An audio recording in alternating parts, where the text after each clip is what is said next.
Mi tema para esta mañana es, allí lo tienen en la pantalla, ¿es usted un familiar, un pariente de Jesús?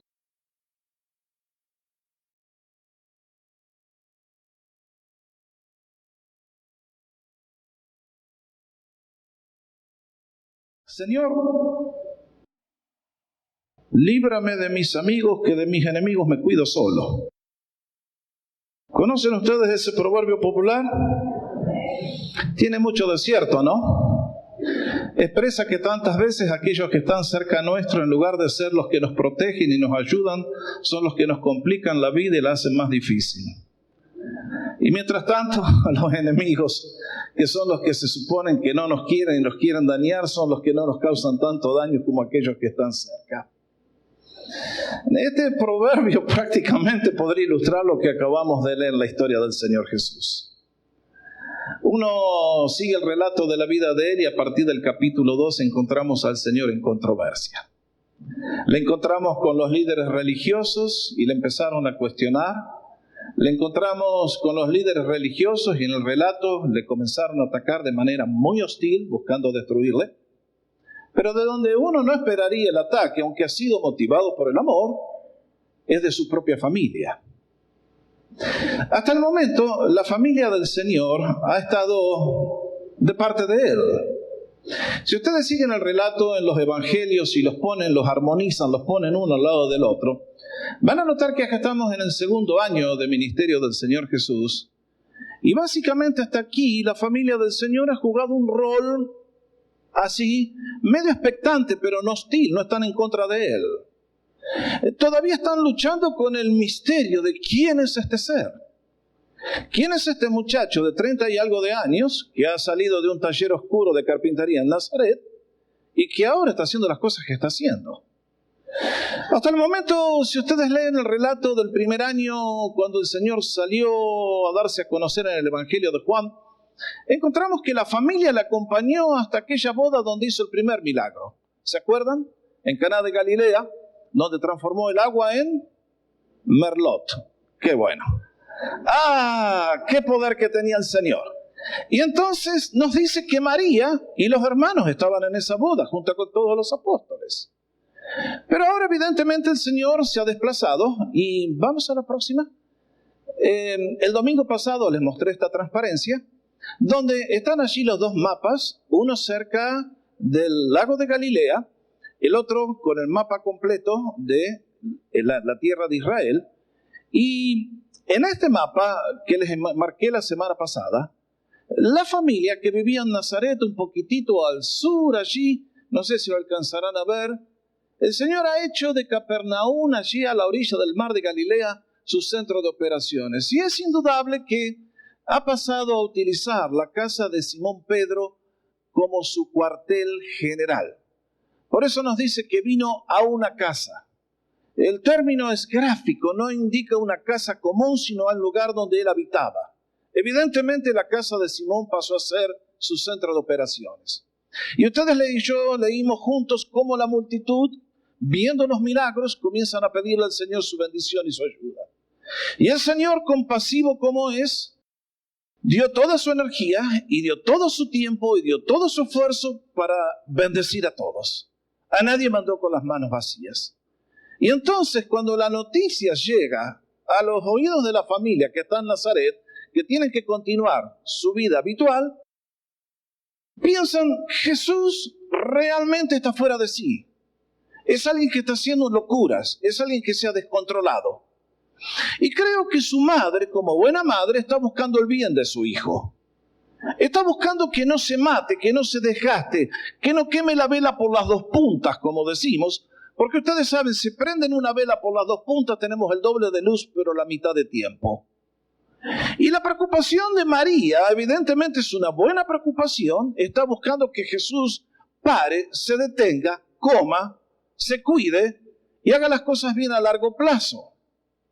Y sin embargo, muchas veces, detrás del gesto bondadoso, detrás del gesto bueno, existe un plan que es meramente humano y que no ayuda en el progreso del reino de Dios. El Señor tenía interés en nosotros.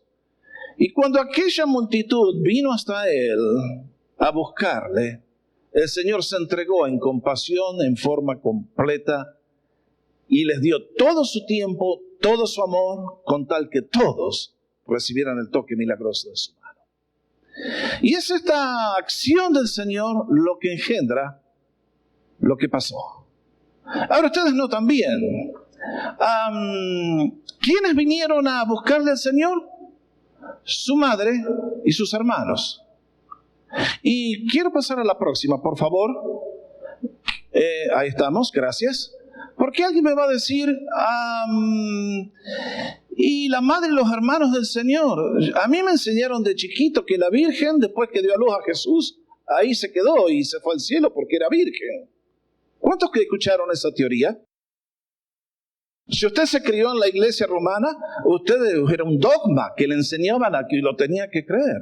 Bueno, lamentablemente, muchas veces los humanos tratamos de hacer de las personas santos, a elevarlos a una categoría que no les corresponde, y que si le preguntaran a María, ¿a usted le dicen Santa María? Nos quedaría mirando, no, María sí, pero Santa me queda grande. Pero ahí vamos, ¿no es cierto? De la misma manera que la palabra santo le queda grande a usted y me queda grande a mí, sospecho que María nos debe haber mirado diciendo, no, ¿de dónde salió eso? Es evidente que María, después que Jesús nació, vivió su matrimonio como todos ustedes y como yo, y 2 veces allí, en el relato de los evangelios, encontramos que María fue una mujer de carne y hueso y vivió un buen matrimonio con José y fue bendecido con la llegada de 4 varones y no sabemos cuántas chicas. ¿No lo leen ustedes? Cuando él comenzó a moverse en esta esfera de poder, la gente de Nazaret se preguntó, ¿no es este el carpintero, el hijo de María y el hermano de Jacobo? Este es quien más tarde escribiría la carta del Nuevo Testamento que se llama Santiago. José, Judas, este no es el que lo traicionó, este es un hermano del Señor que escribió una carta que está en el Nuevo Testamento antes de Apocalipsis. ¿Se va a acordar? Este es. Y Simón, ahí están.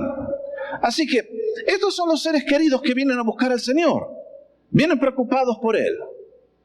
Y mientras vienen a buscarle, allí están los fariseos y los escribas haciendo el descontrol, el desmadre que están haciendo, acusándolo al Señor de estar endemoniado.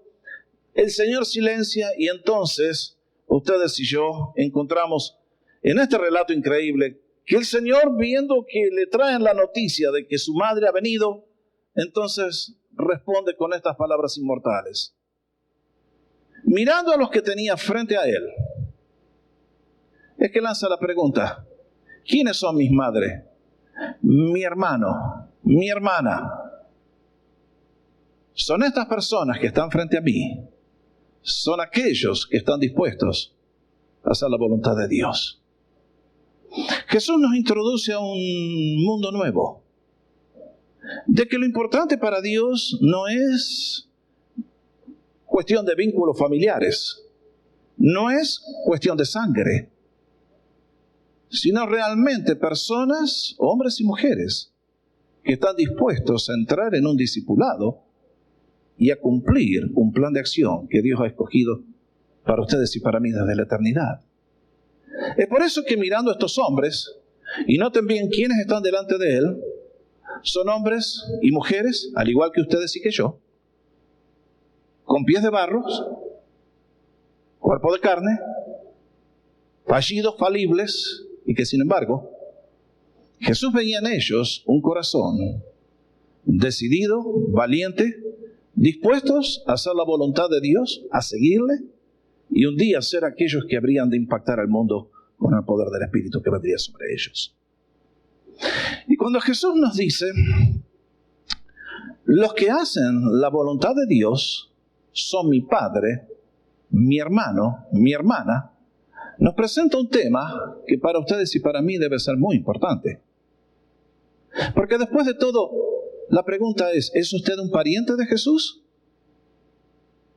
Según la carne, nadie es pariente de Él. Pero un pariente en el sentido pleno de la palabra. ¿Es usted un familiar del Señor, un amigo verdadero? Jesús dijo que para entrar en ese círculo selecto, ustedes y yo tenemos que hacer la voluntad de Dios. Y entonces nos plantea la gran pregunta que quiero responder muy rápidamente. ¿Qué significa, qué implica hacer la voluntad de Dios? Este es un tema largo. Hoy no lo puedo tratar en todos los detalles. Les voy a dar 3 pautas solamente. Lo voy a cubrir muy rápido. Hay mucho más. Si les gusta investigar, después pídame la información. Con gusto se la paso. Pero el tema de la voluntad de Dios es un tema que está presente en toda la Biblia. El mundo existe por un propósito, es hacer la voluntad de Dios. Dios es el creador de las galaxias, es el dador de la vida, es el que nos ha enseñado cómo vivir y cómo ustedes y yo tenemos que conducirnos. Entrar en la voluntad de Dios es vivir como en el cielo. Ustedes que recordaron que estudiaban de niños el Padre Nuestro, a ver, repítanlo conmigo. ¿Cómo decía? Padre nuestro que estás en los cielos, santificado sea tu nombre, venga tu reino. Jesús nos enseñó que teníamos que hacer esta oración, que teníamos que orar que la voluntad de Dios que se hace perfectamente en el cielo se pudiera cumplir en la tierra y se pudiera cumplir en tu vida y en la mía. Donde se hace la voluntad de Dios es vivir en la presencia de Dios. El pecado y el diablo nos ha arruinado y nos ha hecho hacer nuestra voluntad y las conclusiones y las consecuencias son calamitosas. Pero Jesús nos dice, verdaderamente mis hermanos y mis familiares son aquellos que hacen la voluntad de Dios. ¿Qué implica hacer la voluntad de Dios? Déjenme darle 3 cosas. Primero, creer en Jesucristo para obtener salvación y vida eterna. Vean lo que dijo el Señor en Juan 6:40. Y esta es la voluntad del que me ha enviado, que todo aquel que vea al Hijo y cree en Él tenga vida eterna, y yo le resucitaré en el día postrero. Hace un tiempo atrás, mientras estaba en el supermercado, a la mañana temprano, como todos los sábados, a la hora que salen ellos, vienen esa gente que salen del auto y se acercan a darle la atalaya, y el artículo de la tapa era, ¿qué espera Dios de nosotros? Muy lindo título. Acá tienen la respuesta. Lo que espera Dios de ustedes es que primero conozca a Jesús. Lo primero que Dios quiere de usted es que usted conozca a Jesús, no de una manera mental y distante, sino de una manera personal. Jesús acá dice, el que me ha enviado, que todo aquel que vea al Hijo. ¿Ustedes y yo podemos ver con los ojos físicos a Jesús? No, Él ya no está aquí, Él está en el cielo. Pero ustedes y yo podemos ver a Jesús, sí, tan claro como si estuviera parado aquí mismo esta mañana en cuerpo a través de los ojos de la fe. Es por eso que el Evangelio comienza con estas buenas nuevas. Que la voluntad de Dios es que conozcamos a Jesús. ¿Para qué? Para tener vida eterna. Damas y caballeros, vida eterna es un término muy rico. Implica la vida del cielo en el alma humana aquí en la tierra y la vida de Cristo en el cielo por toda la eternidad. Vivir sin Cristo es vivir en el infierno. Vivir sin Cristo es vivir mal. Es ir en contra de la corriente, es tomar el camino ancho que conduce a la destrucción. Vivir con Cristo, conociendo a Cristo, es recibir perdón de pecados, es recibir justificación, es recibir una nueva relación, es tener un nuevo comienzo, es tener la vida de Dios. Y eso se recibe con un acto de fe, con un paso de obediencia, cuando invitamos a Cristo a entrar en nuestra vida. Fíjense los beneficios, no solamente vida eterna, sino que Cristo, el único que tiene poder para hacerlo, nos dice, yo los voy a resucitar en el día postrero. Mi vida no termina el día del sepulcro. En el sepulcro mi cuerpo será puesto a descansar, pero mi espíritu vuela a la presencia de Dios, donde me tengo reservadas las moradas que Cristo ha ido a preparar para todos aquellos que creen en Él. Por lo tanto, va a haber un día cuando en el momento que Cristo venga y la trompeta suene, todos los creyentes resucitarán en un abrir y cerrar de ojos y recibiremos un cuerpo para vivir en la presencia de Dios. Un cuerpo semejante al de Cristo, con el cual Él se levantó de entre los muertos y podía hacer las cosas que hizo. ¿Es buena noticia esto? Lo primero que Dios quiere que usted conozca es a Jesús y que sea salvo. Ahora, mis hermanos, aquí comienza todo. Jesucristo dijo, el que hace la voluntad de Dios, ese es mi hermano y mi hermana. Y lo primero que tenemos que establecer es, ¿conoce usted a Jesús? ¿Es salvo por Jesús? ¿Tiene vida eterna? Allí comienza todo. Pero cuando uno acepta a Jesús, debe haber ciertos frutos. Jesús dijo, por sus frutos los conoceréis. ¿Qué implica hacer la voluntad de Dios? Bueno, déjenme pasar al segundo de las cosas que nos dice el Señor. Creo que la persona que conoce a Jesús debe vivir con gratitud para Dios. ¿Qué dice la Biblia? Den gracias en algunas cosas, cuando le va mal, cuando le va bien. ¿Cómo dice? Den gracias en todo, porque esta es la voluntad de Dios para con ustedes en Cristo Jesús. ¿Lo quieren leer todos juntos? A ver, vamos.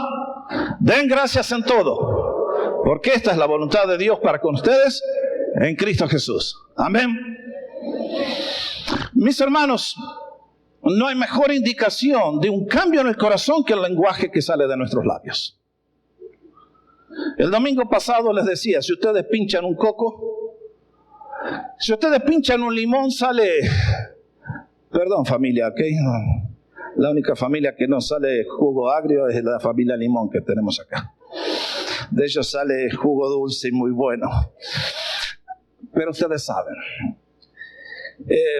la primera gran característica de una persona que ha sido transformada por Jesús es el espíritu de la gratitud y el espíritu de la alabanza. La persona que ha conocido a Dios y sabe que Dios formó este planeta para colocarlo a él, que Dios lo escogió desde antes de la eternidad para que sea su hijo, que lo ha traído a las aguas de la salvación para que guste el agua de la vida, el Dios que le protege, le guía y le provee, el Dios que está con nosotros siempre. Si realmente una persona vive en el espíritu de la queja, no ha nacido de nuevo. Porque el cristiano que tiene el Espíritu de Dios es como una fuente que salta para vida eterna. Jesús le dijo a la mujer samaritana, el que beba del agua que yo le voy a dar a beber, no tendrá sed jamás. Si usted tiene esta mañana sed en el alma, es porque o el grifo se cortó o porque el manantial nunca empezó. La persona que tiene a Cristo vive dando gracias. ¿Hay conflictos? Absolutamente. ¿Hay luchas que hacer? Absolutamente. ¿Quién les dijo a ustedes y a mí, excepto algunos falsos maestros que andan por ahí, que Cristo te salvó a ti y te va a llevar de la mano y no vas a tener conflictos? Dios nos ha mandado a escalar el Everest. Nos ha mandado a hacer una conquista. Nos ha mandado a penetrar el reino de las tinieblas con su poder infinito. Nos ha mandado a llevar la luz del Evangelio a las naciones. ¿Y qué nos ha dicho? Que cuando salgamos van a recibirnos todos con los brazos abiertos. Nos van a recibir con odio como lo recibieron a Él. Nos van a resistir, nos van a burlar y se van a... ¿Qué es lo que nos van a intentar hacer? Pero Jesucristo dijo, yo voy a estar con ustedes y les voy a dar mi poder y los voy a hacer triunfar. Y mis hermanos, por eso el creyente vive contento. No es que las cosas nos van bien y estamos bien y cuando nos van mal estamos amargados y deprimidos. No. Jesucristo dijo, den gracias en todo, cuando venga la época de prosperidad y cuando venga la recesión. Cuando vayan las cosas bien y tengamos plata de sobra y salud y viajes, o cuando nos toque ajustar el cinturón y hacer ayuno forzado. Ustedes saben. Y todos decimos amén y podemos dar gracias porque conocemos a Jesús. Y por lo tanto, en todo, aun cuando ocurren cosas irracionales, inexplicables, el cristiano permanece seguro. Ustedes conocen, hay creyentes que les ha tocado muy fácil. Si yo alguna vez me quejara contra Dios, sería muy injusto. Pero conozco otros creyentes que les ha tocado, por servir a Dios, perder esposa, perder hijos, y sin embargo se han mantenido porque saben que están en el centro de la voluntad de Dios y en medio de tales circunstancias han dicho, gracias Señor, porque aunque me duele y no entiendo, sé que estás obrando algo que sobrepasa mi capacidad y por la fe vamos a declarar victoria. Y mis queridos, eso es ser cristiano. Muéstrenme un cristiano que se queja, un cristiano criticón, un cristiano negativo, y eso es tan contradictorio como un diablo humilde.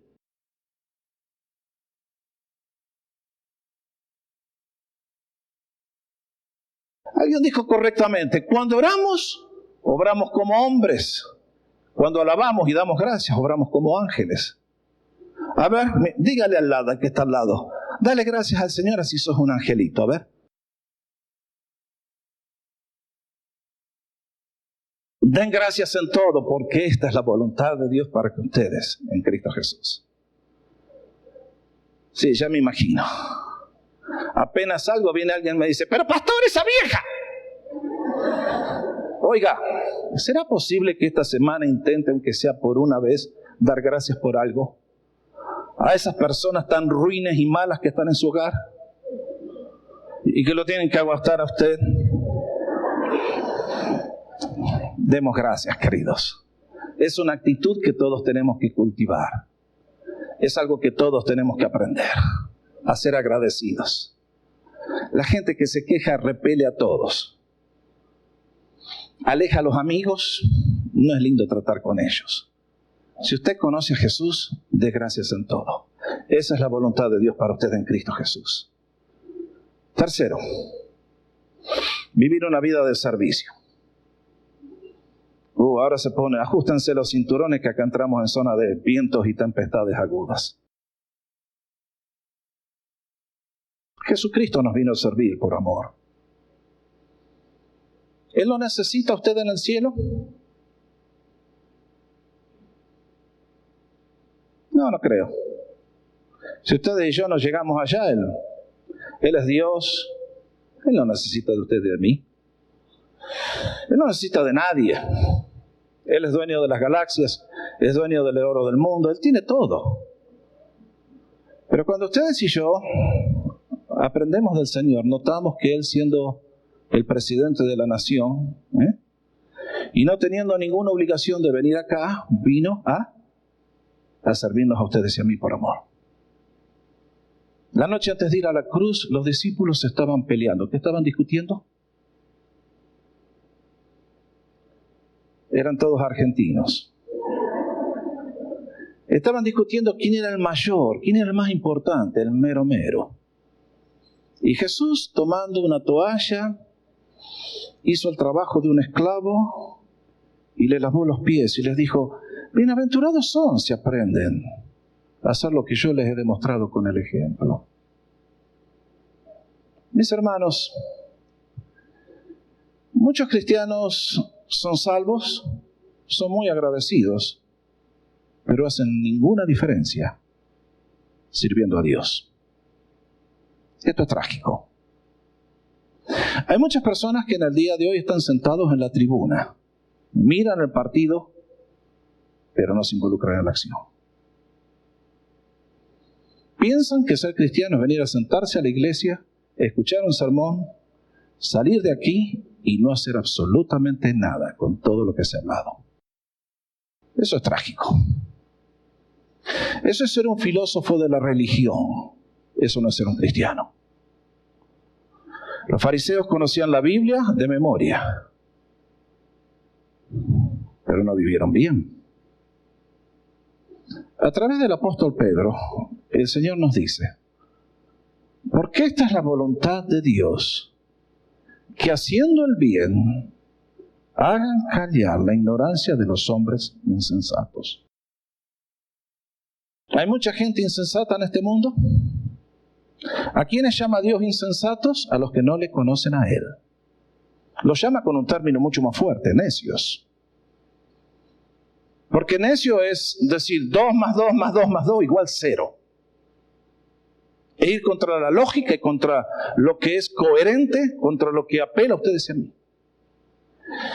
Y Jesús nos enseña que ustedes y yo debemos ser parte del servicio. Esta mañana yo estoy acá. Esta mañana hay gente que están atendiendo a vuestros hijos en las nurseries. Esta mañana hay ujieres que le dieron la bienvenida. Esta mañana hay gente que llegó temprano para poner toda la parte técnica, que es un desafío gigantesco, y hay un grupo de jóvenes muy consagrados y dedicados que vinieron acá para preparar el tiempo de alabanza. Acá hay gente que los viernes sirven a sus hijos. Acá hay gente que se preocupan por sus niños. Acá hay gente que se preocupa por los jóvenes. Hay gente que se preocupa por los hombres, hay gente que se preocupa por las mujeres. ¿Por qué lo hacemos? Por amor a Jesús. Porque Jesús me amó a mí y nosotros queremos pasarle la bendición a usted. Pero necesitamos también que usted, si conoce a Jesús, se involucre en la acción. De otra manera es vivir una vida derrotada y mediocre y frustrar el plan de Dios. Usted va a decir, ¿y qué tengo que hacer para servir al Señor? Bueno, primero póngase a las órdenes de los líderes de la congregación. Porque necesidades son mucho más grandes que lo que podemos suplir. Para hacer suceder cada ministerio, cada servicio que hacemos en la iglesia, depende de la actitud de cada uno de nosotros involucrándonos en hacer algo.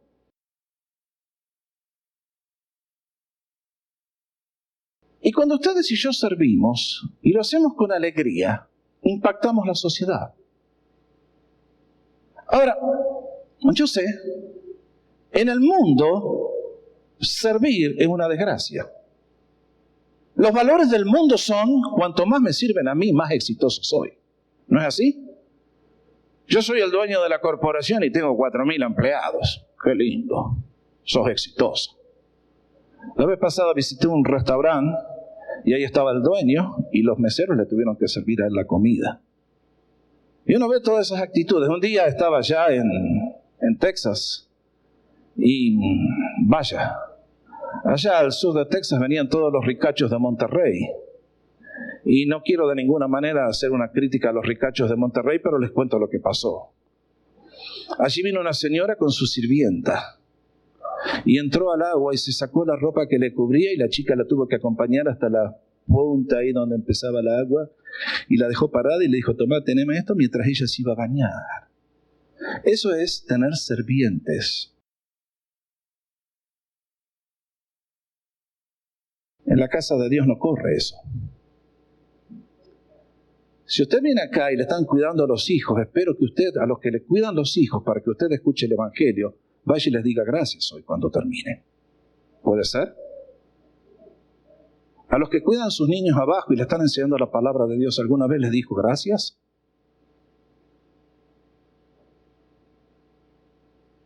Los viernes estamos haciendo un esfuerzo. Yo me podría quedar en casa o irme a jugar al golf. Si su hijo se pierde, ¿qué me importa a mí? No. Cristo nos mandó a amar. Y lo que hacemos, lo hacemos por amor a usted. Pero necesitamos en la casa del Señor gente que conozca a Jesús y haga su voluntad. Muchas veces hemos sido muy mezquinos con el Señor. Hemos sido muy pasivos. Hemos vivido vidas secas y sin frutas. Hemos sido como esas flores que ustedes ven en un florero ahí, muy hermosas, pero han sido cortadas de la raíz y están condenadas a secarse. Mis amados, el cristiano que nos sirve para nada. Usted puede hacer una diferencia con su vida. Jesús dijo, estos son mis hermanos y mi madre, el que hace la voluntad de Dios. ¿Conoces la voluntad de Dios? La estás haciendo. O pasan los años y estás en el mismo punto. Como el pueblo de Israel que dio 40 años vueltas en el desierto y nunca llegó a la tierra prometida. Mis hermanos, el cristianismo de hoy muere por culpa de los cristianos. Los musulmanes están triunfando en el mundo por causa de los musulmanes. Tienen una religión de odio. Matan a todos los que puedan. Pero allí van convencidos del poder que tienen y que tienen el mensaje correcto y tantas cosas. Compañeros de milicia, hoy les hablo apelando a vuestras conciencias. Si Cristo esta noche nos llamara a comparecer delante de Él, si esta noche llegara al tribunal de Cristo cuando nuestras obras serán evaluadas y nos dice que la obra de todos nosotros caerán dentro de dos categorías, serán oro, plata o piedras preciosas o madera, heno y hojarasca. ¿Qué son tus obras? Mis hermanos, si tú solamente vienes el domingo a la iglesia está muy bien, pero no es suficiente. Cristo no te llamó aquí para que vengas solamente a esto. O empiezas a hacer algo o tu vida desagrada al Señor, que dio su vida por ti para salvarte. Eso no es hacer la voluntad de Dios. Eso es entenderla. Si te conformas con eso, ¿a dónde hubiera llegado el cristianismo si hubieran sido como todos los cristianos del siglo XXI? Ciertamente no hubiera llegado a Estados Unidos y a California. Es por eso que ustedes y yo hoy tenemos una opción. Jesucristo nos dice, haciendo el bien, hagan callar la voz de los insensatos. Lo que impacta al mundo no es el mensaje, son las vidas que el mensaje ha transformado. Cuando la gente te mira a ti, me mira a mí, dicen, aquí hay una persona que tiene algo diferente. Y en base a eso actúan. ¿Cuáles son los beneficios de hacer la voluntad de Dios? Bueno, vean lo que dice el apóstol Juan, escribiendo a los discípulos del primer siglo. Primera Juan, capítulo 2, nos recuerda. No amen al mundo, ni las cosas que están en el mundo. Si alguien ama al mundo, el amor del Padre no está en él. El mundo es el modo de vivir de la gente que no conoce a Dios. Valoran las cosas que Dios no valora, hacen las cosas que a Dios no le agradan y viven vidas completamente desquiciadas y descentradas y fuera de sí. Y vean lo que dice a continuación el apóstol Juan. Pero todo lo que hay en el mundo, la pasión de la carne, la pasión de los ojos y la vanagloria de la vida no proviene del Padre, sino del mundo. Estas tres cosas son las tres cosas con las cuales Eva entró y mordió el anzuelo. Vio, codició y tuvo. ¿Qué tenía? Deseo de ser lo que no era, lo que era imposible. Nunca había tenido una idea de lo que significa la vanagloria de la vida como en el año 2001, cuando estábamos en Texas.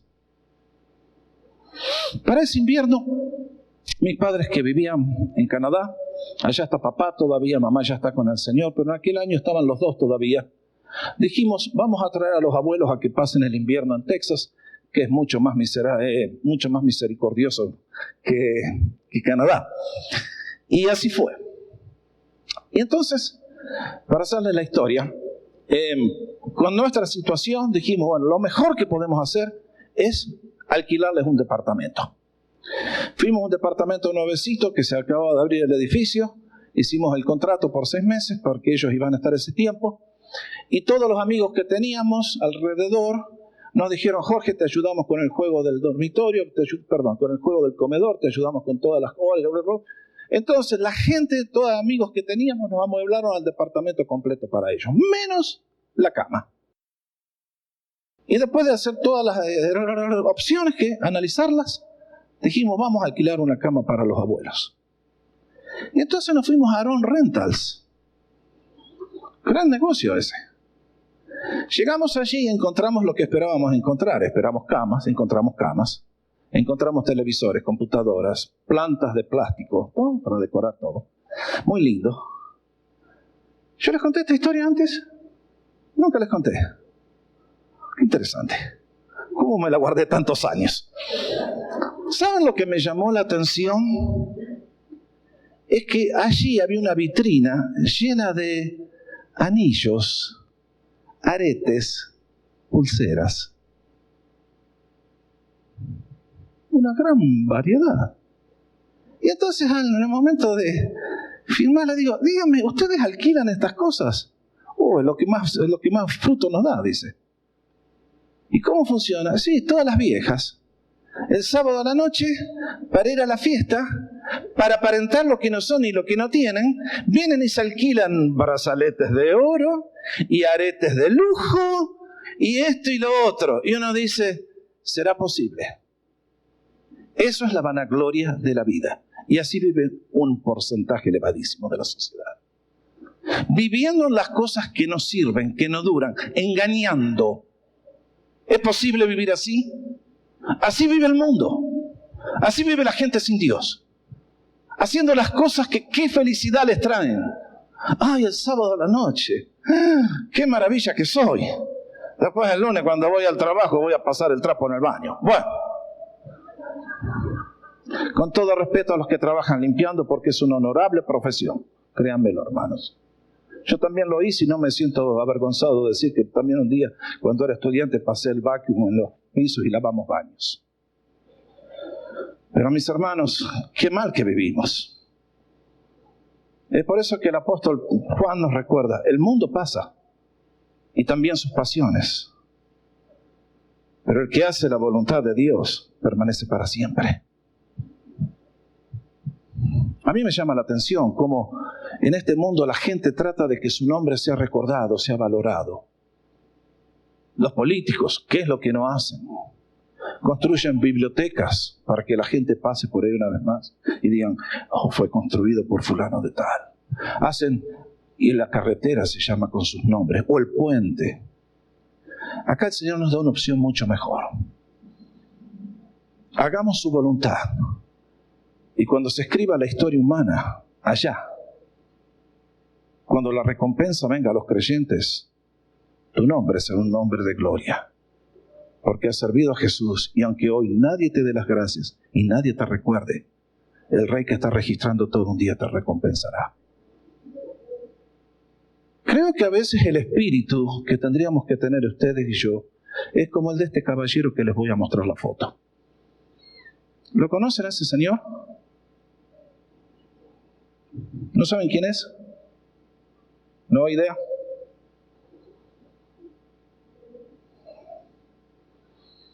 Me llama la atención que no lo conozcan, siendo que posiblemente ustedes esta semana estuvieron en una de sus tiendas. Suni siempre justita. Este señor, hace 20 años, pasó a la presencia del Señor. En abril del año 2002, Sam Walton pasó a la eternidad. Cuesta creer que este hombre, que cuando murió era el hombre más rico de Estados Unidos, haya comenzado vendiendo la leche que sobraba de ordeñar la vaca, y cuando era un jovencito se buscó una ruta de repartir periódicos porque la familia era muy pobre allí donde vivía. Y este joven tenía una pasión: servir bien, hacer bien las cosas.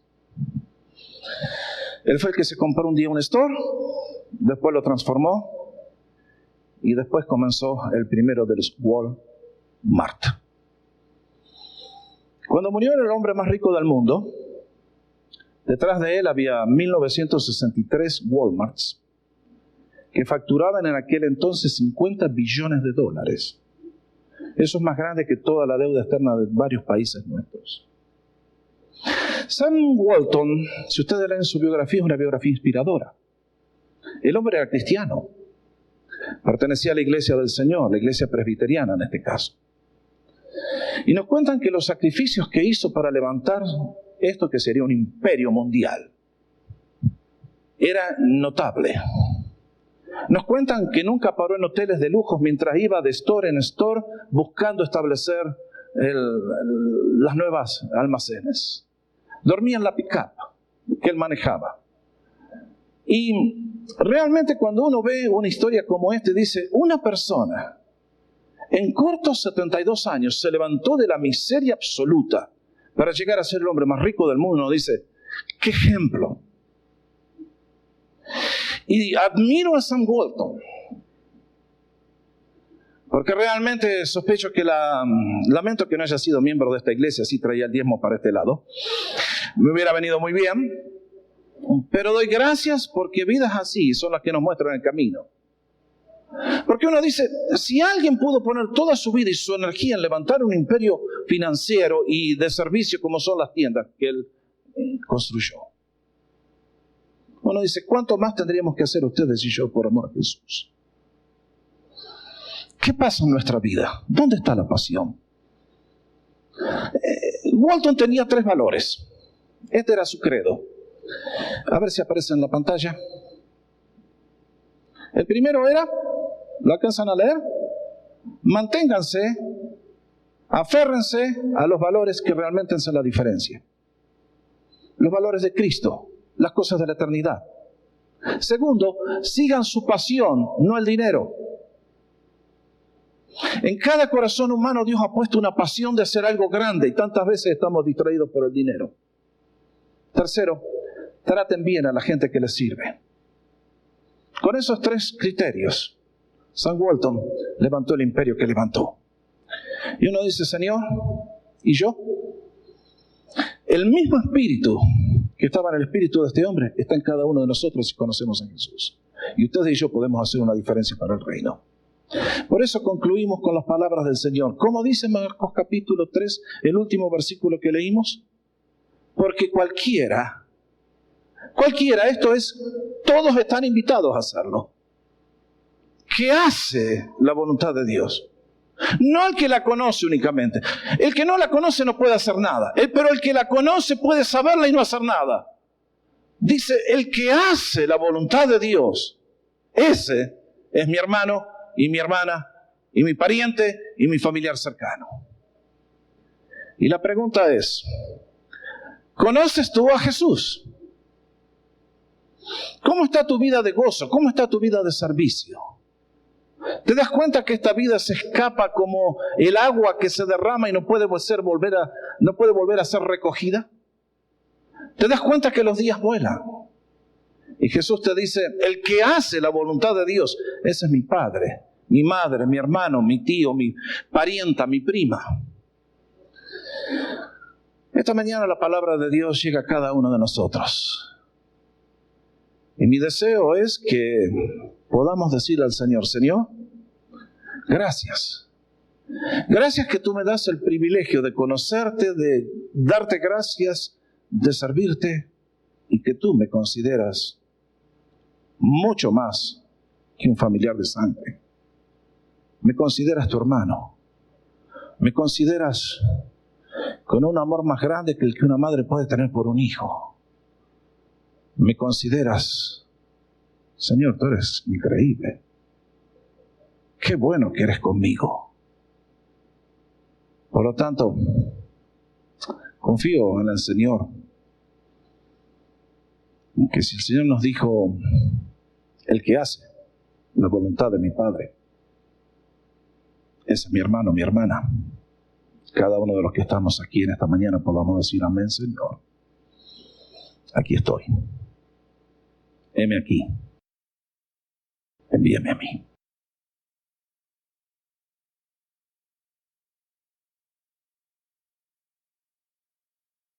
Vamos a tomar un tiempo para orar.